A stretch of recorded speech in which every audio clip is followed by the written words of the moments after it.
Hello, welcome to part two of my four-part series on how to do a live performance, live DJ set with Ableton Live. This is the second part of the series, and if you haven't watched the first part, I would recommend that you go back and do that first, because I'm going to kind of touch upon a few things in here that I covered in the first part. So if you don't know what's going on from the first part, there's parts of this section that might be a little bit confusing. Anyway, in this section I am going to talk about the Ableton interface, just give you a quick 2-minute tour around Ableton, show you how it works, the basics, very basics. And then we'll build a DJ set together with some tracks that I've already prepped. And then I will show you how to do a very simple DJ performance. Now, I'm not going to bring in any extra pieces of equipment. No headphones, so we're not going to be doing any cueing in this simple set. No external sound card, no external MIDI controller, no routing to a mixer. We're just assuming that your sound is coming out of the computer, and perhaps as simple as something like a cord coming out of your headphone jack that's going to your home stereo or going to a stereo in a small club or something like that. Okay, so very simple stuff, but we have to start with the basics. So let's get started. Okay, I am using Ableton Suite, not just the basic version of Ableton Live. If you have the Suite version, it comes with some extra plugins and stuff that you might find useful. Okay, so if there's a couple things missing over here on the left side that you don't see in your own version, it's probably because you're using a partial version instead of the full Suite package. Okay, so basically, where do we want to begin? Okay, so this is Ableton Live. The view that we're looking at right now is called Session View, and that's because this is our session window, this main part of the screen. Now if I press the Tab key, I go over and I see Arrangement View. Okay, so there's two main views, either Arrangement View, Session View. If you keep hitting Tab, you'll just cycle back and forth between the two. Now, I did another video about a year ago where I talked about building a DJ mix from scratch, and the point of that was not for live performance. You don't build your set in advance when you're playing a live show. The point of that was to do something like lay out a radio show or something like that. Okay, in that video I used predominantly the arrangement view, this view, and what I would do is lay out tracks in this arrangement view, and that's how we built the thing. Okay, we are not going to focus on the arrangement view. We're barely going to touch it in this video, in this series of videos, because with live performances you're going to find it a lot more handy to be using session view. Okay, if you do want to understand a little bit more about Ableton as a whole, it probably wouldn't hurt for you to go watch that video on making a pre-laid out mix in the arrangement view. It'll certainly give you a little bit more familiarity with the Ableton software. It'll make you understand arrangement view a little bit better, but you don't necessarily need that for live performance, so you don't have to watch that if you don't want. Let's see. So session view, we've got a couple channels here. You can see I've got an audio channel and a MIDI channel. MIDI is not, I'm going to be talking about MIDI in this series, but you do not need a MIDI channel. So I'm going to right click and I'm going to cut that out of there right now. Okay. Over here on the left side, see this little triangle? This turns on and off your view of this thing, and this is basically your browser. You click on this top window, it shows you your live devices. Click on the next one, it shows you external plugins that you can, if you happen to have any external plugins, this is where you'd set them up. We're not going to use any external plugins. And then we have three your user-defined browser windows. The top one, may as well leave the way it is. Let's go into the bottom one. In the bottom one here, basically, let me actually backtrack for a second. Let's go into Windows Explorer, because I'm working on a PC right now. And I open that with Window and E at the same time. Okay, you can see on my C drive, let's expand that. I've got a folder here called Performing Live. Okay, if you look at it here, I've got a bunch of files in this folder. I've got 44 altogether. And that's because there are 22 tracks that we're going to be playing with during this next couple parts of the series. Now, for each one of them, there is a wave file, and there's another file that is named almost exactly the same, except it ends with a .asd extension. That is the warping data for this wave file. Ableton needs that warping data. Okay? If you, I presume you already understand how to warp tracks because we covered that in the first section. Okay? So basically, if you ever have to rename a file for some reason, like say this one had to be selk space sys, then make sure that you also rename the ASD file so that matches. Okay, we don't need to do that, so let's just put that back the way it is.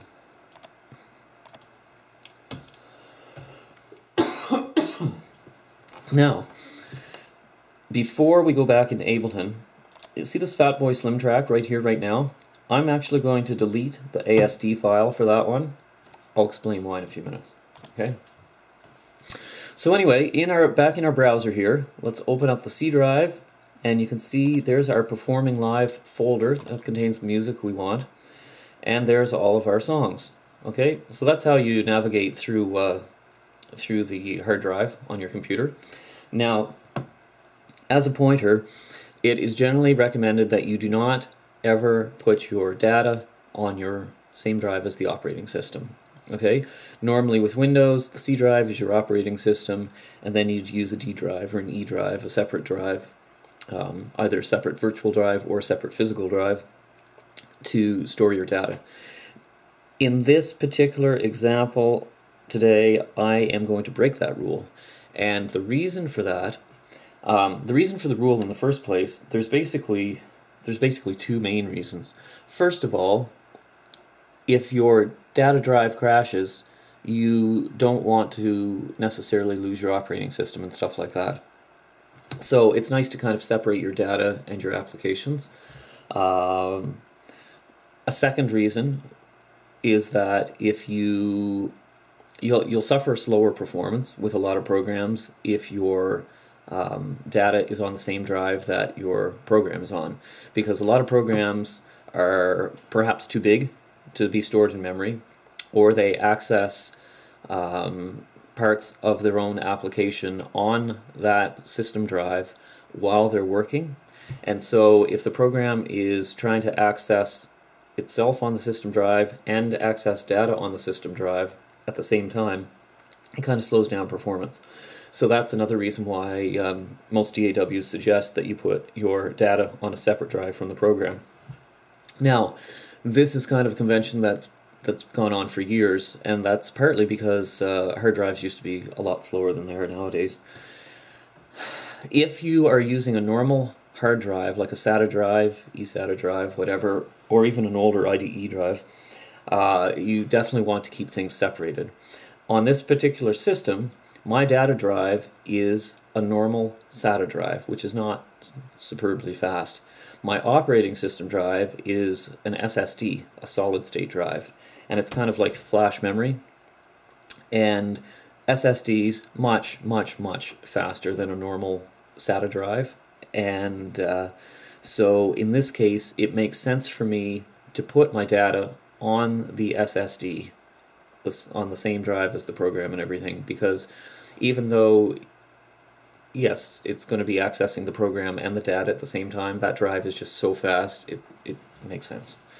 Okay, so C drive, yeah, that's where all my stuff is. Okay, continuing around Ableton, this bottom window here normally is going to be your file display window, I guess you'd call it. You'll see your file waveform, you'll see your envelopes, properties, and stuff like that in here. I guess I'll show you that in a second once I bring in a track. Actually, let's bring in one track right now. Okay, all you have to do to bring it into your channel is click, keep the button held down, drag, let go. Okay, I'm going to expand this a little bit, This eventually is going to become the left channel of our DJ set. So let's go up to rename, left DJ channel. I only renamed it to keep things mentally organized. Okay, if we click on the track and we hit Shift Tab, you can see that the waveform just popped up. So you can see the waveform of the Alan Fitzpatrick track, and over here you can also see a whole bunch of properties of the track. Now if I turn this off, they disappear. Okay, so we want that on all the time. Envelope controls, now you can see that that's lit up, and you can see envelope controls by the red highlighting. We are not going to use those today, so you can keep that turned off. And if you click on the L, this talks about your launch mode. Okay, we can leave that off for now. Okay, so you just want your waveform view basically up. I said to hit Shift Tab to see that. If you hit Shift Tab again, you will go to the audio effects that are on that track. Okay, so this track or channel is everything in this vertical column, but as you look at this bottom window, this shows all of the effects that are on this channel. Okay, right now there's no effects there, so we'll come back to that in a few minutes. Okay, if you want to hide this thing, just click this little triangle in the right side. I'm going to Shift Tab so we get our waveform back in view. Okay, we have a couple send return tracks that showed up here automatically when we opened up our software. To get rid of them, right-click, delete, right-click, delete. You may not need them. If you don't need them, let's get rid of them. Here is our master track. Okay, this is basically, I assume that you know how a DJ mixer works because I kind of told you to learn that in the first video. So here's your master volume, equivalent to a master volume on a DJ mixer. Okay, this is like a single channel on your DJ mixer. Now at this point you're thinking, well, I need more than one channel if I'm DJing, and that's correct. So let's go over here, let's right click and see where it says insert audio track. Bang, okay, we've got a second one. Let's rename this one, and we'll call this right DJ channel. Okay, so now we've got two channels, so that makes a little bit more sense. Within the channel, anything that has its own little rectangle is called a clip. Okay? This is a full song. A clip can be something short, like 4 beats of MIDI information. It can be something medium length. It might be like a loop of 16 bars. It could be something longer. It could be like an hour-long WAV file or MP3 file. But no matter what, it gets put into one of these slots, and it's called a clip. Okay? So I'm going to try not to use the word track in here. Track is a little bit misleading because sometimes people call a full channel a track. If we flip over to arrangement view, you can, a lot of people will call this a track. I will try to call that a channel. And obviously a song by itself in DJ terms is often referred to as a track. Okay, so let's try to avoid the word track here, just so it's not confusing. Within each channel, okay, over here, you can see we've got a bunch of things, some of them are lit up. Let's light up input outputs. Okay, so there's where we decide where our audio is coming from, channels it's going to, audio is being fed to the master. We're not going to play with the I/O routings in this part of the tutorial. Send returns. Okay, gray means they're turned off. White, they're turned on, but there aren't any right now, which is why you can't see them. M is the mixer. Let's leave that on because we want to be able to play with our volumes. Okay. D is our track delay. We won't need that in this case, so let's keep that off. X is our crossfader. Okay. we can turn that on or off.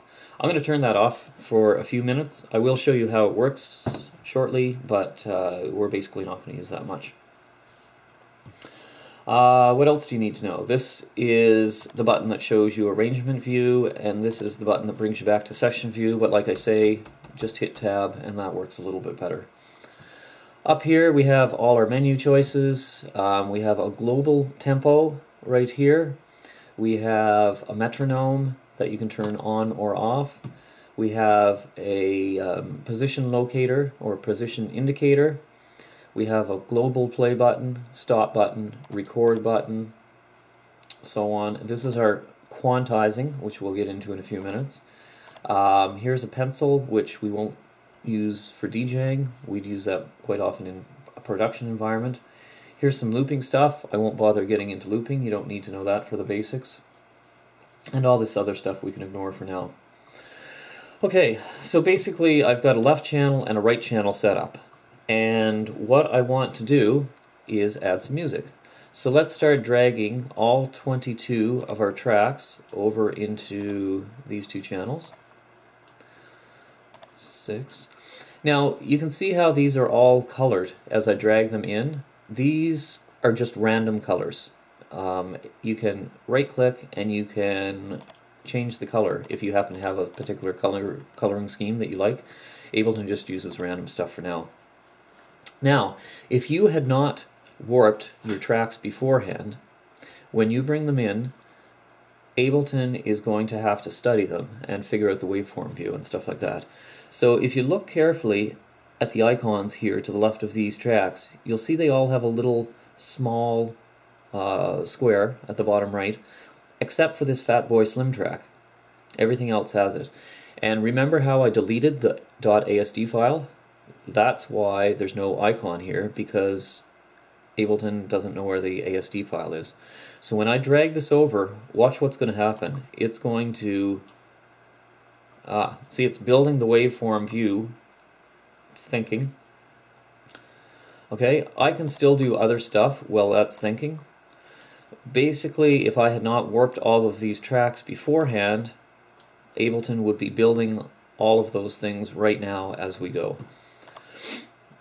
Okay, so 12, 13, 14, 15, 16, 17,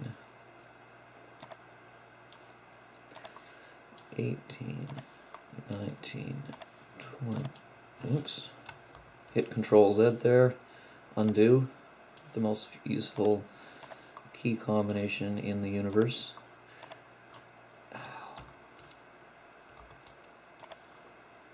Okay, now remember our Fatboy Slim thing? We erase the warping data.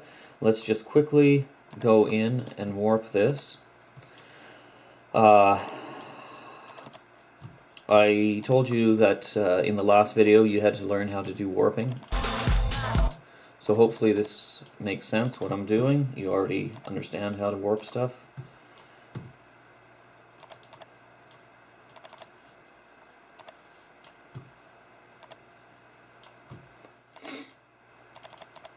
Now, one thing that you should learn is if you watched my other video on how to put together a DJ mix, I usually only put about 5 warp markers in each track. I put one at the beginning and one near the beginning, say around bar 33. I put one at almost at the end and one about 30 or 40 bars before the end, and I'd put one somewhere in the middle. In the Making a DJ Mix video, I was overlapping the front half of one song, or sorry, let's start. I would overlap the back half of one song with the front half of a new song that was coming in. And because of that, the only overlapping generally was in the first 30 or 40 bars and the last 30 or 40 bars of each track. So I was more careful about the warping markers at the very end of the song and very beginning of the song, because those are the ones that had to be done really well, because those overlapped. With the stuff in the middle, it didn't really matter so much, because if part of a clip, if the middle part of a clip is playing by itself and there's no other clips playing at the same time, it doesn't really matter if it's a little bit out of sync. But since we're now looking at a live performance, a live DJ performance, you want to make sure that you can jump in and out of tracks anywhere at all safely. So in that case, when you're warping, I would recommend that you go through and put a lot of warp markers in, like probably every 16 bars right throughout the song, and listen to the whole song through with the metronome turned on.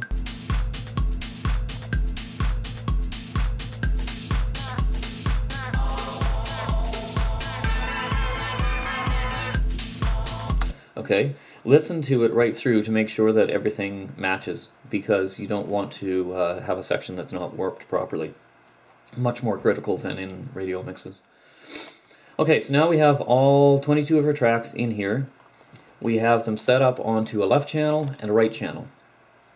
And if we wanted to, let's say that we are playing a song on the left channel and we wanted to play another song that's also on the left channel. Well, you can't play two songs on the same channel at the same time. It's like trying to play two different CDs in a CD player at the same time. It just doesn't happen. So that's the first rule. Looking at one channel in Ableton, you can only have a single clip playing at a time. It doesn't matter where it is, but only one at a time. So if this one is playing Aunt Brooks, and I want to play the Filterhead song, the only way I'm going to be able to play that and have this still playing is to move it over to the other side, into a different channel. Okay?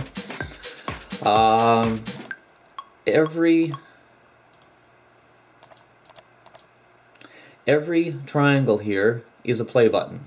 So if I hit that, something starts playing. Within the column, every square will turn off whatever is playing in this column. So let's click that, and you can see Carrie turned off. There is a global place. Let's say that we've got things going in two different columns at the same time. Okay? If I hit this, it is going to stop both of them from playing. There is also a global stop clips down there.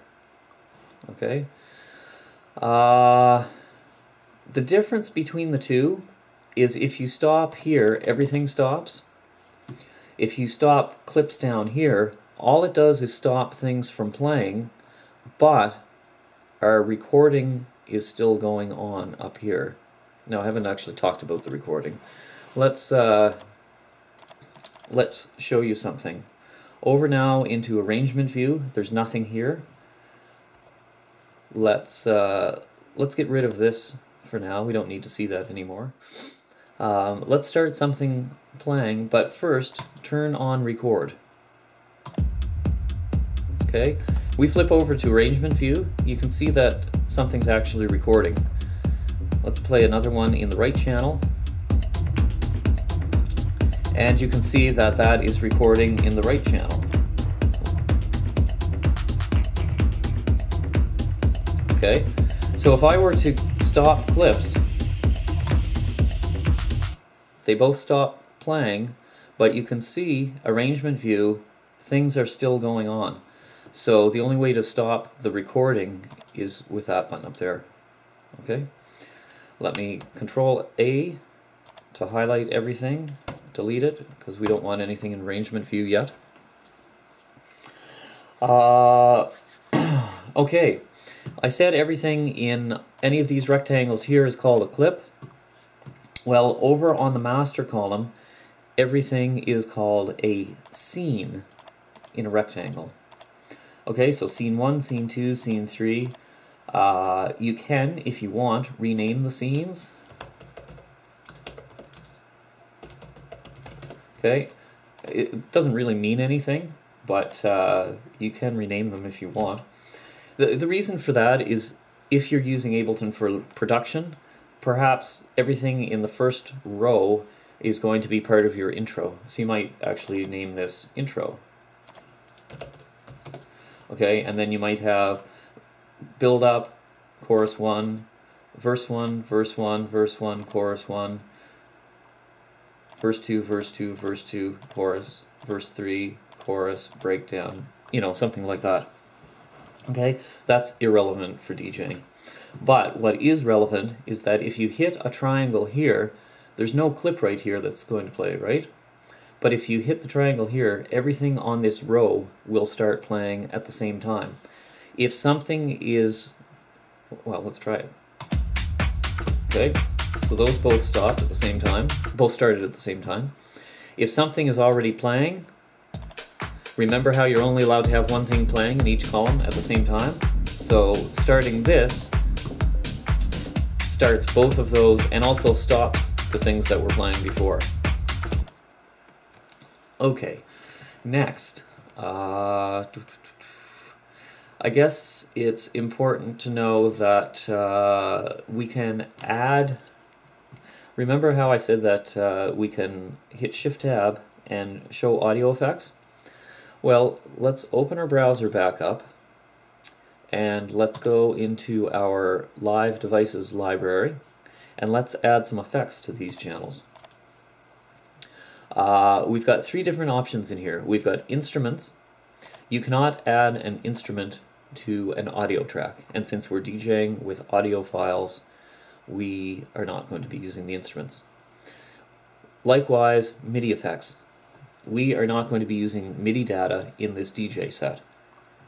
If you are competent enough to know already what MIDI is, yes, you could add a MIDI track to a DJ set, but we don't need to do that, so let's ignore it. Audio effects, these are the ones that matter. Now you can see there's all kinds of different audio effects here. Okay, let's put the EQ3. Let's put a simple equalizer on each channel here. To do that, you've got a triangle here. You can open it up and you can see all these different options underneath the EQ3.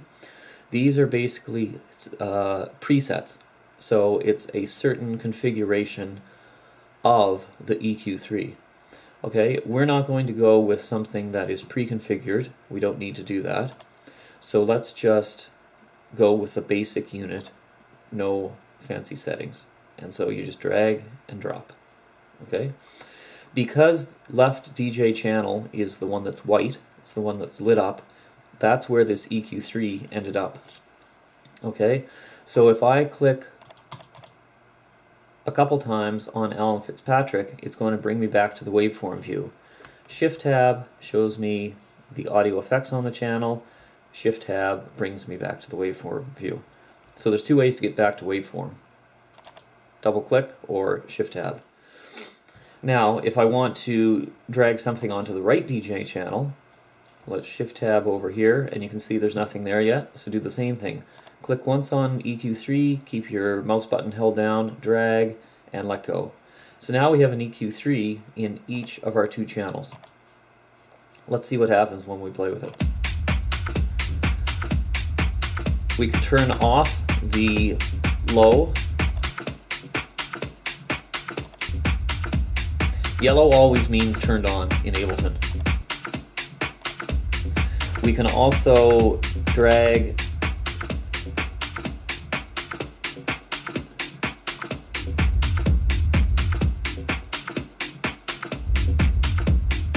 okay.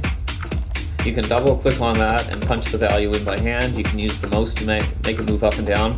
And as we'll see in a little while, you can also use an external MIDI controller, but we're pretending we don't have one right now. Okay, let's stop that. I guess we had both sides going. Okay, so each channel right now has its own equalizer control.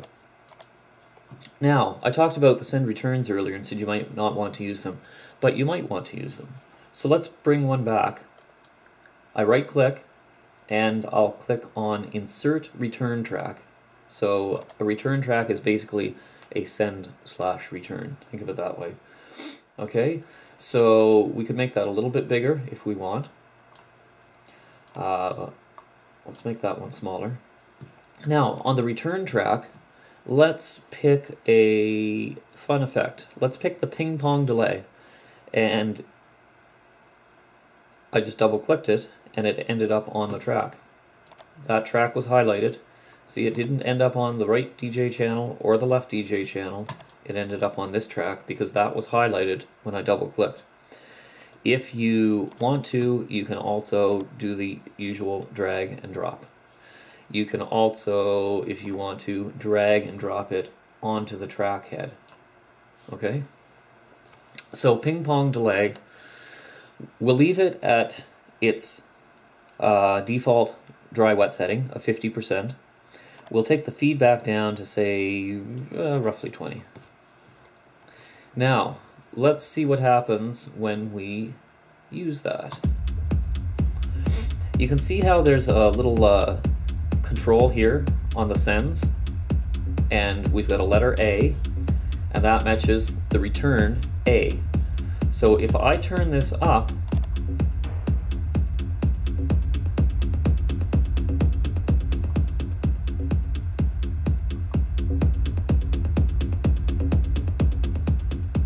you can hear the ping pong delay effect coming on and off. Okay, now why did we put the ping pong delay over on this send return when we could have also just put it on the channel itself? And then we could put another one on this channel, on the right channel. Well, the simple reason is because it saves processing power to use a send return. And why is that? Well, because if we put one on each channel, we are using two of them. So let's cut those out. Why use two when you can use one on the send return? Think about in a studio environment also. Let's say that you're using a physical piece of equipment, a physical external effect. Let's say this ping pong delay is something you buy, a physical effect that you plug in. You don't want to buy two of them to plug one into each channel, do you? You want to buy a single one, put it on a send return track, and control it that way. And then each of the different channels that you're using, they all have access to sharing that one unit. Okay? So that's the point of having a send return. Let's let's see what happens when we create another return track. Can we do that? Yes, we can. Okay, we'll make it a little wider. And this one is called B. And what are we going to put on it? Let's put a flanger on it. We'll drag and drop it over there. And for the flanger, I wonder, should we leave the settings the way they are? Sure, let's see what happens. Let's try playing filter heads. Okay, and let's turn, now remember the flanger's on return B, so we want to use this one.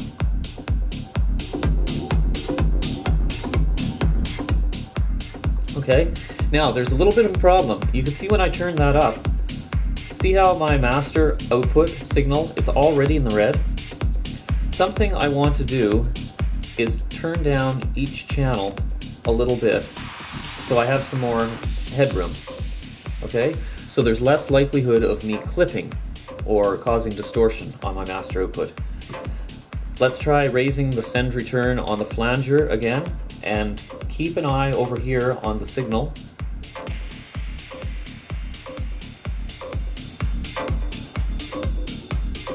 Okay, so that flanger is, it's a good effect, but you have to be careful because it makes your signal quite a bit hotter, and that could cause problems. I wonder if there's a way to fix that. Well, there is. You can also put effects onto your master track. Okay, same as on a DJ mixer. You may have watched my DJ video about effects on the DJM 600 or one of those other mixers. Okay, you had settings, so things like the echo, I could put it on channel 1, 2, 3, or 4, or I could put it over to the master. Okay, same thing, you can put an effect on the master. If you have Ableton Suite, I don't believe this is in the basic version, but in Suite, under Audio Effects, you have this thing called Audio Effect Track. Let's open that, and you can see the different choices here, and one of them is mastering. So let's see what we've got in mastering. Okay, so there's this mastering plugin, and this time instead of going with the generic version, let's go with one that's pre-configured. I talked about this in the other in the making a DJ mix video. So we'll drag the mastering suite over onto the master channel. Okay.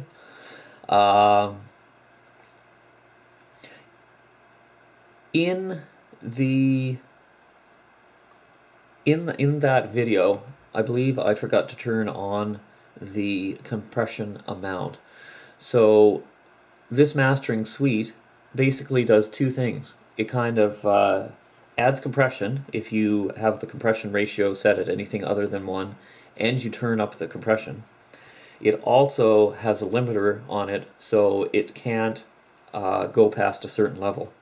Now, we don't necessarily need to have compression on our mix, and I would prefer not to have any, because that kind of reduces our dynamics, our dynamic range. I should have had it turned on in that other DJ mix video, but for now, let's leave it off again. Now, let's play a song, a clip again. Okay, and remember how turning this up too much turned our master signal and made it clip?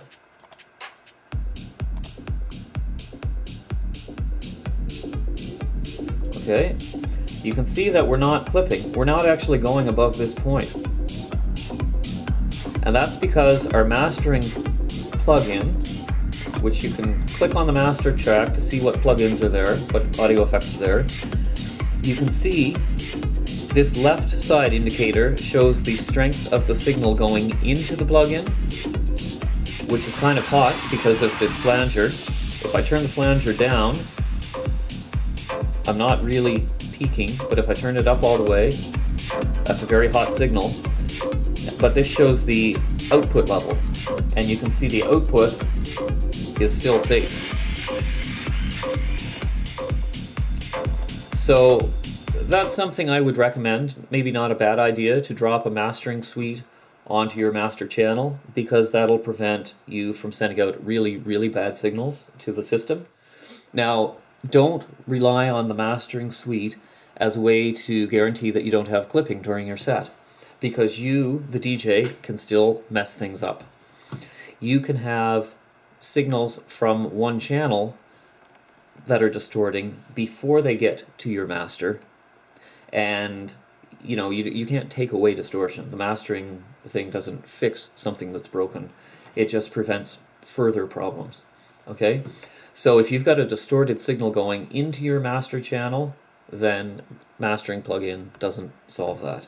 If you have several clean signals going in at the same time, none of them may be strong enough to distort, but when you combine several of them together, maybe it's enough to cause clipping in the master channel, in which case the mastering suite can help somewhat.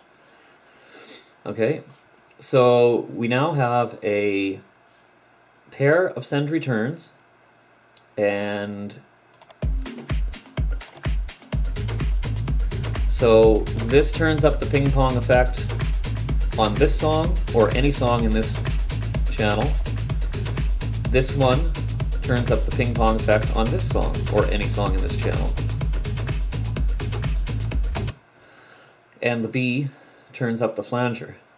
Now, can we have more than 2 send returns? There were only 2 there when we started the software. Yes, you can. You can have a third one. So let's go back into our audio effects. And what's a third? Let's take a beat repeat, and we'll drop that onto send return number 3. And so now you can see you've got 1, 2, 3 send returns on each channel. You can essentially have as many as you want. Let's make those a little bit thinner so they're not taking up so much space. So now we have a left channel and a right channel. Each has a bunch of songs on it. Each one has its own EQ3.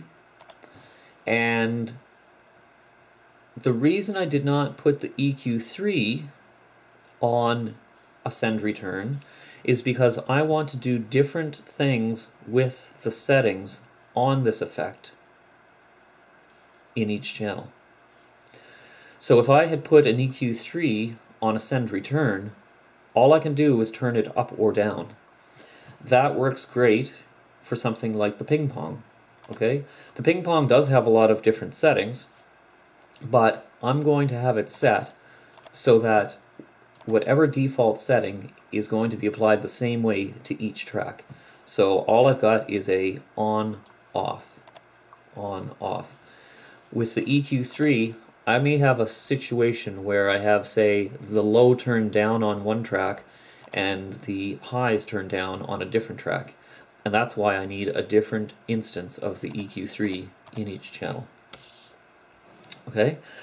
Now, let's see, what else do I have to think about? Some of you may be using computers that aren't as modern. You know, they've got perhaps a slower CPU. They may not have that much memory. They may not have a fast drive. If that's the case, you may be overwhelming your laptop with the amount of signal processing that's going on. So if you're using an older computer that can barely handle this sort of stuff, you may not want to put that mastering suite on, because every single effect that is running at the same time is going to further slow down your computer. Okay, so if you're having problems with overload, take effects off. Now let's play both of those. See this indicator up here, 4%, 5%? That shows the load on your CPU. Let's turn up a whole bunch of stuff. Okay, so now I'm up to 7 or 8%. If I turn those back down,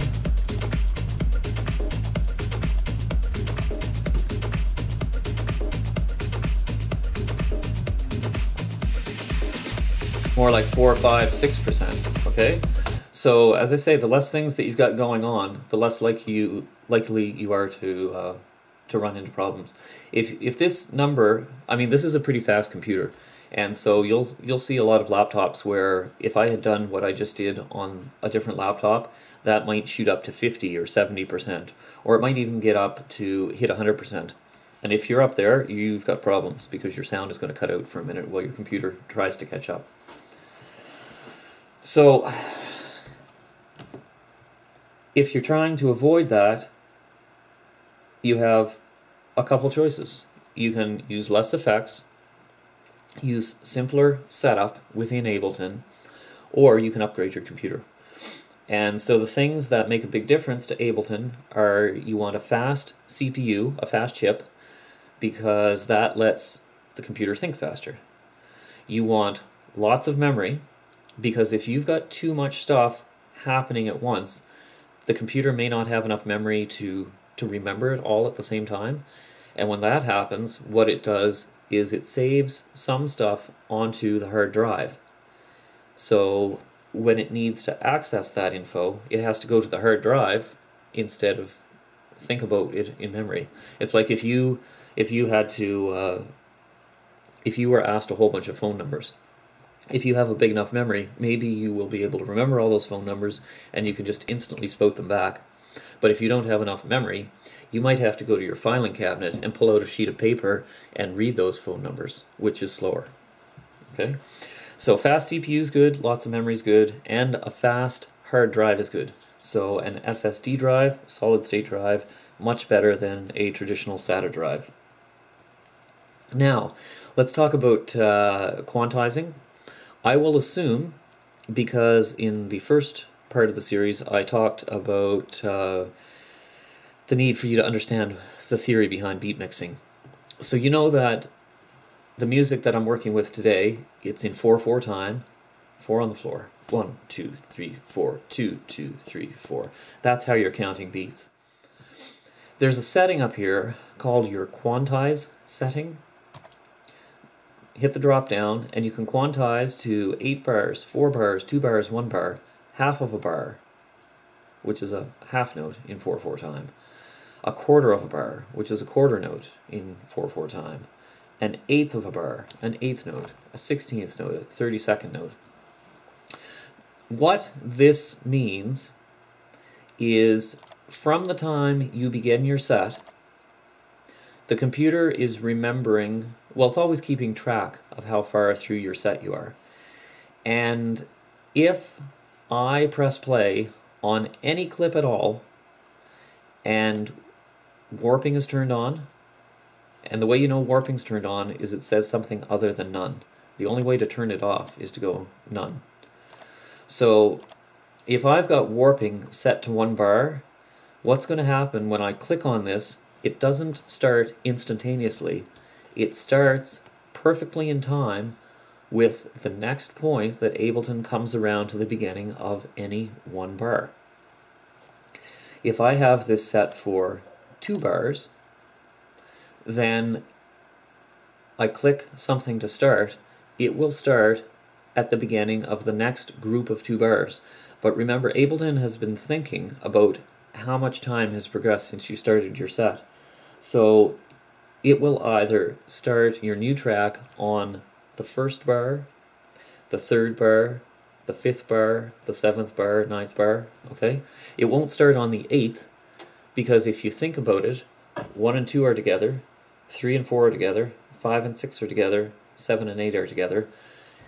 Because 7 and 8 are together, 7 is the beginning of that section.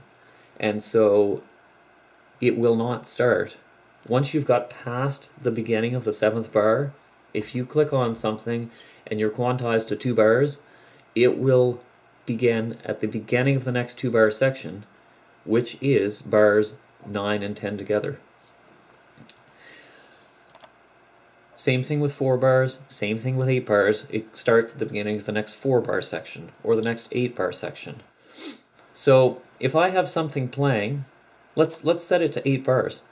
If I start, let's stop all clips. Let's start this playing, okay, and I'm going to start one now. See how this is still flashing?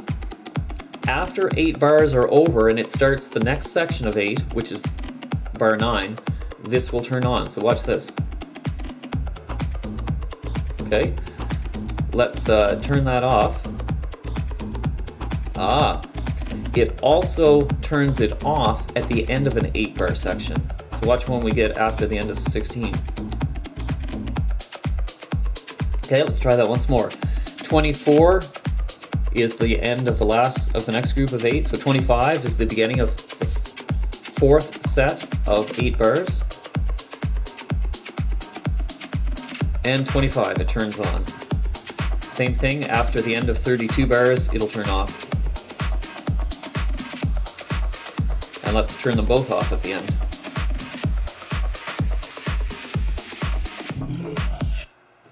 Okay, so that's kind of a neat feature.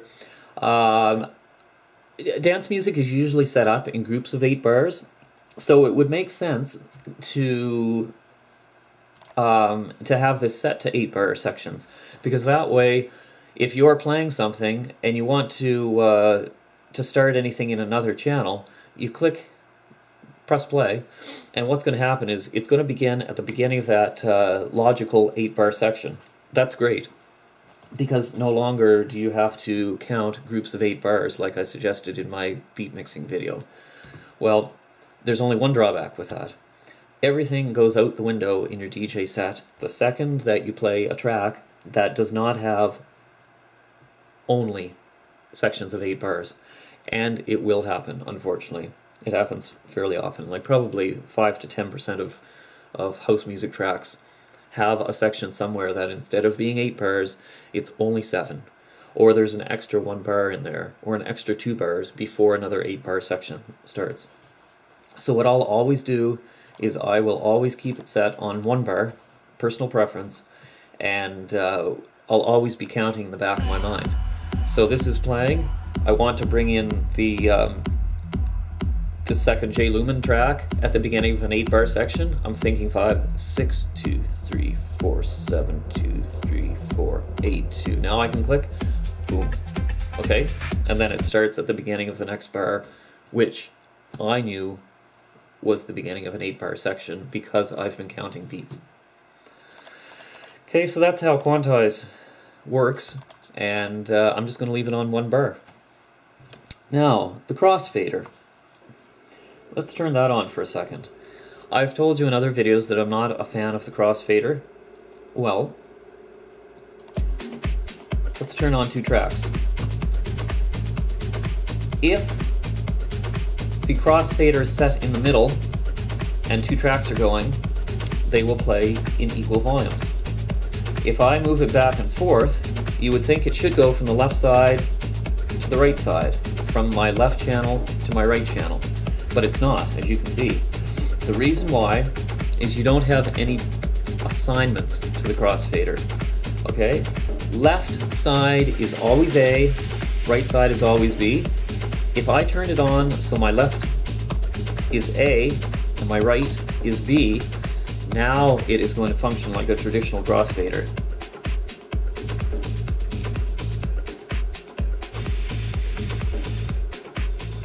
And then in the middle, of course, it'll play both. That's pretty handy. A lot of you will actually want to use that, which is fine. Now, what's going to happen if we have a 3rd channel? I'm playing with left and right so far, but there's nothing to say that you can't have a 3rd channel. In fact, let's right-click on this, and let's hit duplicate. Oh, okay, so now we have 3 channels. Let's rename this one so it doesn't say left. Let's call this middle. And so it's now kind of like we have a 3-channel mixer. You can also see that you can have the same clip in more than 1 channel. Okay? Before, I was dragging it around from place to place, but what if I go copy and then put it here and then go paste? Okay? So that's something that might be handy for you. Now the drawback with this is what's going on if I go play this one, and play this one, and play this one. Okay, so on my right side, that's the B side, this is the only thing assigned to B. But if I go over to my left side, you can see I've got 2 different channels, both assigned to A. So in this example, both A and B, both my left and my middle channel are playing when I have the crossfader on the left side. When I have it on the right side, my right channel is playing. When I have it in the middle, I'm actually getting all 3. Okay, let's stop that. I, as a personal preference, just like turning the crossfader off, and I like playing with the volumes individually of all 3 channels because I have more flexibility in being able to do different combinations. Okay, let's get rid of that channel again for now. We'll keep it simple, left and right.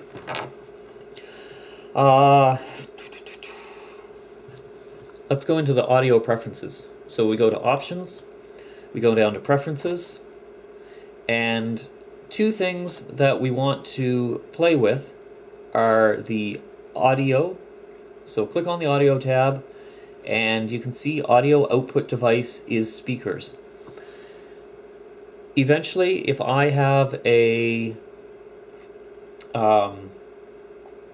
external sound card hooked up to this computer, to this laptop later, then in my drop-down menu I'll have a couple choices. I'll be able to send it to the speakers, which is what's happening right now. Or I could also change the routing so that the master output goes to my external sound card instead. Okay, so that's something we'll be looking at that together in a little while. The other thing that I would do is over on your Record Warp Launch tab, I usually set it up so that Auto Warp Long Samples is turned on, not off, and for default warp mode, let's put it into beats. Now in that other video that I did about making a DJ mix, I believe that I had it, I recommended that you set it up for complex mode. There's a lot of discussion back and forth about the best modes, and I think that your best bet, if you're not sure which one to use, They can each create artifacts in your music. Complex, perhaps more often than not, creates artifacts, but just do a Google search, and even the Ableton forums have several conversations about that. So that's something to look into if you're trying to understand more about warping, which I didn't cover in the other video. Okay, so let's close the preferences there. What else do I want to do? I want to double check. Okay, let's look at Fatboy Slim. Let's hit Shift-Tab to bring the waveform view up. You can see that warp is turned on. If I turn it off, all my grid information up here has disappeared. That's not good. So if you don't see this grid info when you are starting Ableton, then it's because you don't have warp turned on in your track. Okay, if you've got that automatically on in your preferences, like I said a minute ago, right there, auto warp long samples, you shouldn't have to click warp on every single track, every single song as you import it into a clip position. Okay, so warping on. Now, if you have warping turned off, can you still play a song? Yes. Okay, but listen, did you hear what happened there? Let's try that again. I'm going to press play on a scene 7, because that will start Fatboy Slim and Redhead at the same time.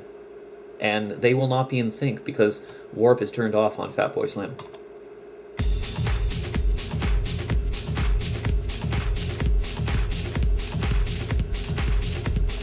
Okay, and you get that traditional shoes in a dryer sound. So let's turn warp back on, do the same thing, press a scene.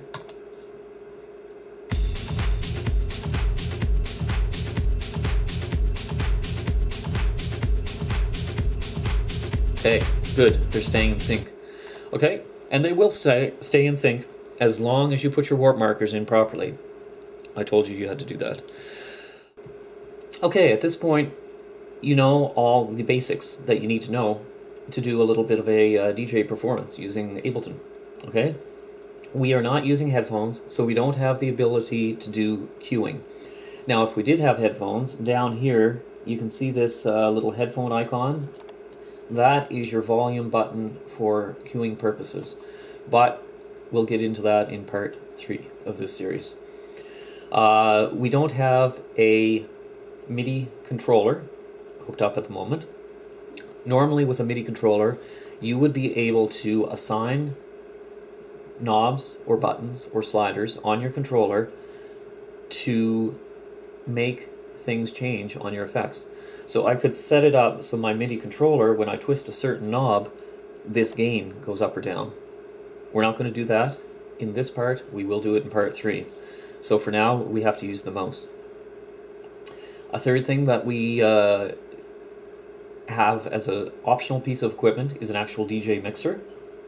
You can set Ableton up so this channel goes into a specific channel of your DJ mixer. This channel goes into a different channel of your mixer. And when you do that, it gives you the control of playing with your music in the same traditional style way that you would if you were DJing with CDs or with vinyl, whatever. Okay? But you don't necessarily have to have that mixer. You can do all your mixing using this internal mixer right here in Ableton. Okay? And the fourth thing that you might have is an external sound card, but we're going to pretend we don't have that right now too. And so all I've got is a single cord coming out of my headphone jack, and it's feeding over to my speakers over across the room. So, very basic system. If you don't have a lot of money to invest in DJ equipment, you can still start to learn this stuff, start playing with music without investing in all these extra pieces of equipment. So let's do a little simple DJ set right now. And basically what I'm going to be doing is I'm going to be turning my volumes up and down on each of the 2 channels. I have no way of cueing, so I don't know what a song is going to sound like before I start playing it. But I do know that I can change the EQ settings, so I can lower my bass and bring it back up to normal. I can lower my mid bring it back up. I can lower my highs, bring it back up. Or if I want to do it very quickly, I can turn them off or back on.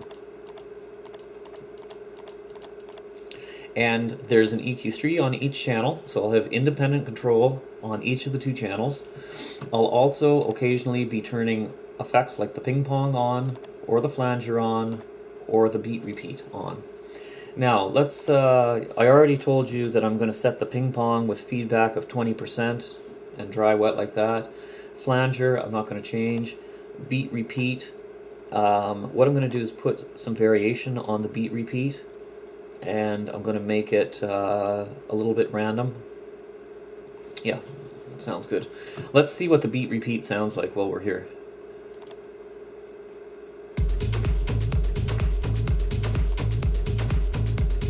Okay, so that's on send return C, so let's turn it up.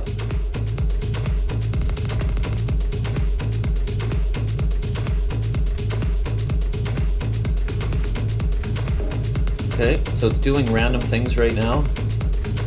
And you can see the lights flashing.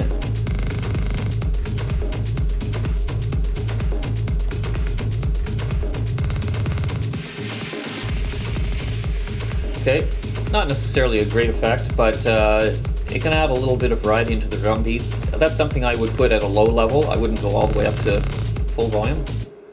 Okay, so let's do a little 5-minute DJ set. Pretend set, and that's really all I'll need to show you how this all works. And after that, you can set up your own DJ set exactly like I've set this up, and you can play with it for a while until you're totally comfortable with Ableton. Okay, let's go. I'm going to, and also remember that in order to play with my EQ3s on each channel, I'm going to have to make sure the channel is highlighted so it turns white. So, for example, if I want to change an EQ3 on this one, I don't change it right now because we're seeing the one on the left channel. I'm going to give you a little tip. Let's find another effect that I'm not actually going to use. Let's use a gate effect, okay? I'm going to drag that down there. I'm going to go into the right channel, and I'm going to drag that down there. Now, how does that help? Well, it doesn't yet, but I'm on the left channel now, and the EQ is to the left of the gate. Let's go on to the right one, and let's move the position of this. Okay, so now for the right channel, which is highlighted, the EQ3 is on the right side of the gate. Okay, let's hit this button to make sure the gate is turned off in each channel, so it's not doing anything. But now, no matter which channel I'm in, I'll be able to quickly tell which channel I'm working with. I know that I'm on the left channel. I don't have to look up at this part. I can keep my eyes down here on the EQ3, and I can tell I'm working with the left channel because it's on the left side. Whereas if I was here, I can tell that I'm working with the right channel because it's on the right side of the gate. Okay. Let's start. And as we start, I'm going to turn my low off. Oh, let's do something also. Okay, double click brings you back to the 111 position here. Let's turn recording on and go. Also, right now, it looks like we're going at 125.99 for a tempo. I can either click and hold my button on my mouse and move the mouse up slowly to change the tempo, or I can also double click and type something in. Let's go a little fast. Let's go with a 130 tempo. Okay. 1, 2, 3, 4, 2, 2, 2. Okay, I'm going to turn on my bass in a second.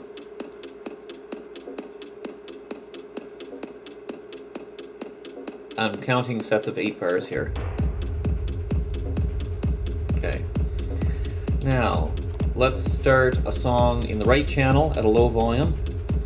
And let's turn down the bass in that quite a bit.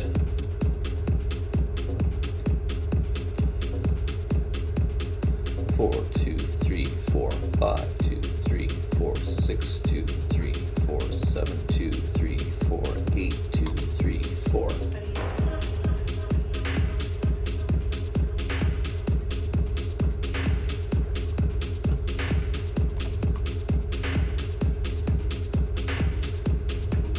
I almost think that this Alan Fitzpatrick track might have a weird number of beats at the beginning, so I'm not sure if that's quite set up right. Anyway, here I am slowly bringing up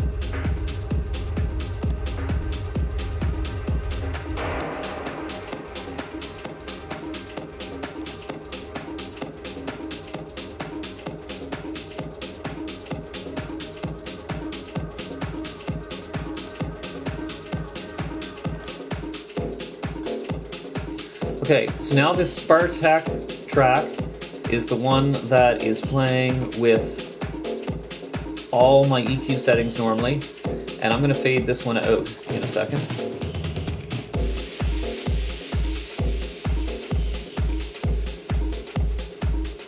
I'm not going to fade it all the way because I'm going to replace it with a different track here in a second, as soon as the 8-bar pattern comes around.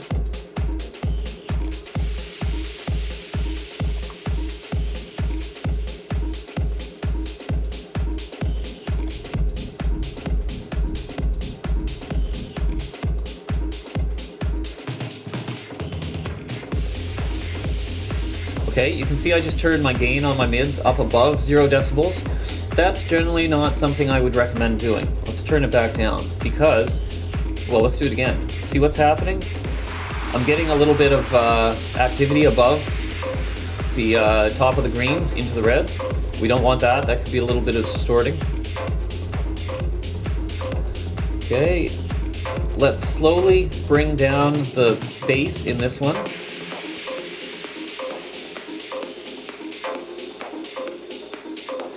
And in a second, we're going to bring in the bass all of a sudden in this one. 7, 2, 3, 4, 8, 2, 3, 4.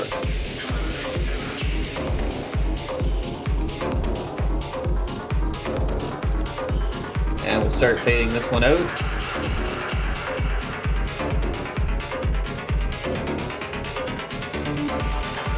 Okay, let's play a J Lumen track next. Now, I'm going to turn the volume up. Oh, let's make sure that stopped first. I'm going to turn the volume up on this quite a bit. I'm going to click on the track, and instead of just starting it from the beginning, okay, I've clicked on it. I've double-clicked on it so I can see the waveform. Let's pretend that I want to start the track right there, where there's a strong beat, instead of back at the beginning.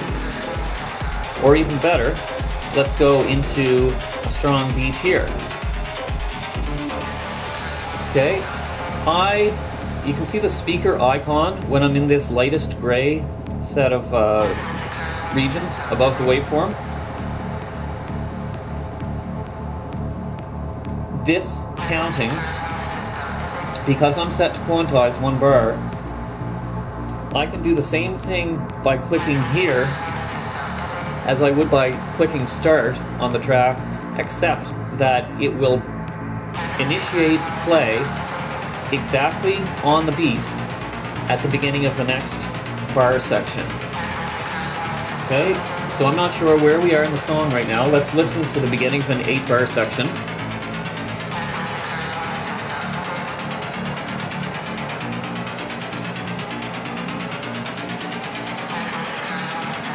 Six, 2, 3, 4, 7, 2, 3, 4, 1. Okay, click. Okay, and you can see how it started exactly where I wanted it to. Now let's shift tab. We can see the right DJ channel. Let's shift tab so we can see our effects for a second. Now, we're coming up to a section in this song where you can see from the waveform view that things are going to cut out. Let's look at this and cut out our bass. Back in. Out.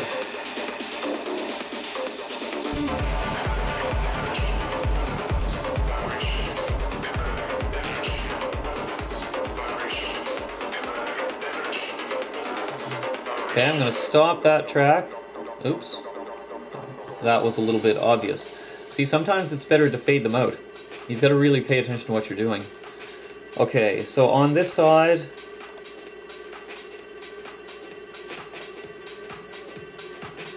okay, we didn't get any bass coming back in, but that's because we are probably, oh yeah. I bet you the bass is going to kick in right around here.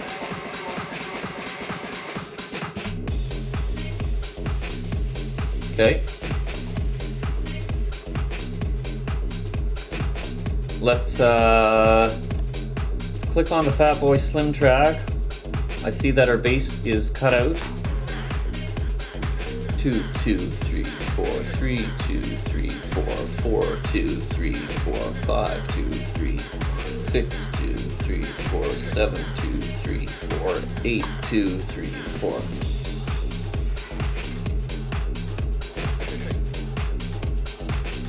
Okay, let's Shift Tab. We can see what's going on with this view.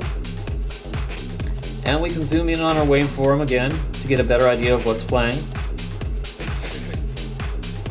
I think you'll be able to start hearing the familiar parts of this song up in here. Let's skip ahead from this to this. Okay, that's kind of neat, eh? You can't do that with a piece of vinyl. You just jump right from bar 17 to bar 57. Okay, and it does the same thing. It's still quantizing, so it will stop playing at the end of whatever bar it's in and start playing the new section at the beginning of whatever bar. So watch, I can stop it halfway through a bar right now, and it goes back and starts playing again right at the bar change. Okay, so I can keep doing that if I want to. Click, click, click.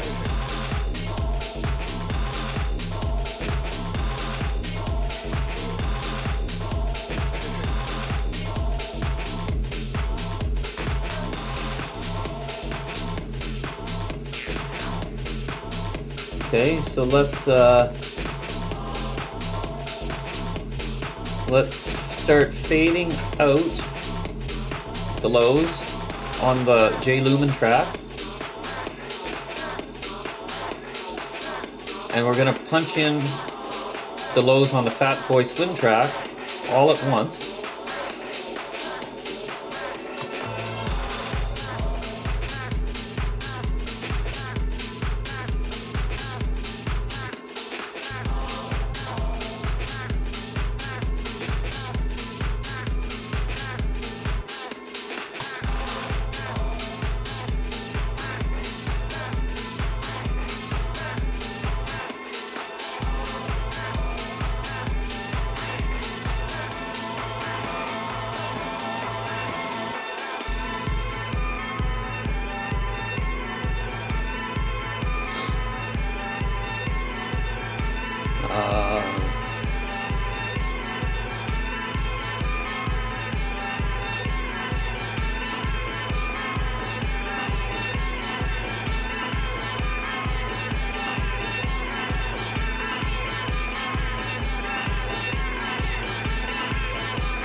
Okay, it's easy to kind of get distracted with that sort of stuff and just keep playing with it for a long time. You get the basic idea. Very simple setup. No headphones needed, no MIDI controllers needed, no external sound card needed, no DJ mixer needed. You can do a very simple set using the mouse to DJ. So all you have to do is get in there, set up a couple audio tracks, put your songs onto them in different parts, and make sure your songs are warped so they're all going to work together. And if you feel like it, put a couple effects on the tracks like EQs. You can use the EQ 8 if you'd prefer instead of the 3, but the 3 is quick and simple, especially if you're using a mouse. If you want to set up some send returns with a couple fancy effects on there like beat, repeat, ping pong, reverb, something like that, go ahead. If your computer is strong enough and you have Ableton Suite, so you have access to the mastering suite effect within the audio effects rack, then you can drag that onto your master channel. But basically just set up a very simple set like that now. Play with it, even if you've only got 5 or 6 tracks. Get used to the software, get really comfortable with it, and once you feel that you're comfortable with it, watch part 3 of this series and we'll take it to the next level. Okay? Thanks for watching. See you in a bit.